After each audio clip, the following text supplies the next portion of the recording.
As bulky as it looks, the Kamado is actually a very, very easy grill to assemble. Even the manual is only 9 steps.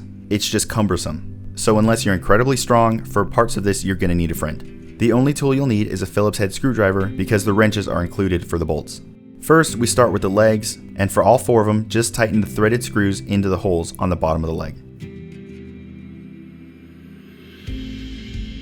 There are 2 metal crosses that hold all the legs together, and the next part is as simple as lining them all up, tightening the screws into place.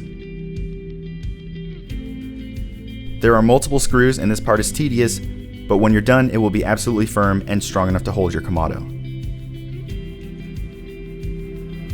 I like to put the side shelf brackets into place first to give myself a handle before picking this up.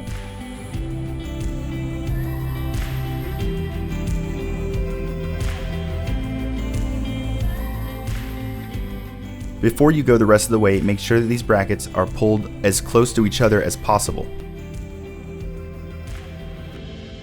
Now you can use the wrench that comes with the manual to tighten them down all the way.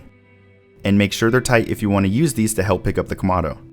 Find a friend who loves manual labor, and if you each grab a side, you should be able to get the Kamado into place just fine. Just make sure that the legs and the wheels are locked first so that you're not accidentally pushing it and chasing it around with the Kamado in your hands.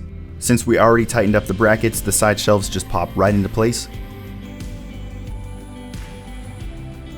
And next comes the top damper.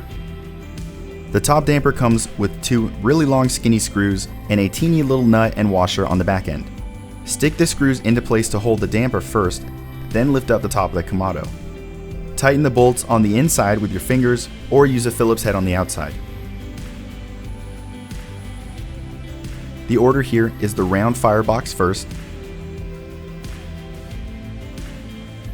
then the charcoal plate, then the heat deflector sits on top, then you can add your main cooking grid with the upper cooking grid attached to it.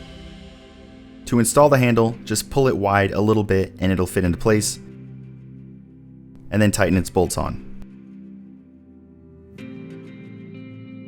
Aside from the lifting part, it's really as simple as that, and your Kamado should be ready to rock and roll.